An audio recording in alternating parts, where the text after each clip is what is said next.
Hello kakabsat, mag-ulam tayo ngayon ng monggo ulit.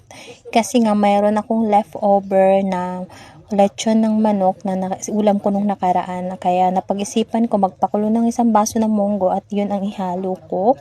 At meron din akong gulay na ampalaya saka mushroom na tira ko din nung nakaraan. Linagay ko na rin. Alam ko naman na hindi yata pwede na ihalo yung mushroom sa monggo, pero hinalo ko na kasi nga sayang ang mahal ng gulay dito sa UAE, kaya lahat ng gulay na andun sa ref hinalo ko na kangkong saka yung pechay hinalo ko na rin kasi sayang naman kung masira, di ba? Tapos yun na nga, laglagay na rin ako ng patis at saka yung magic sarap na konti. Ayan, okay na yan, 'di ba? Kaysa naman masayang yung gulay. Tas yung mushroom, ngayon lang ako makatikim ng monggo na may mushroom. Masarap pala siya. So, kaya yun. Solve na naman ang gabihan natin. Kain tayo, kakabsat. Thank you, Lord, sa blessing. Kain po tayo.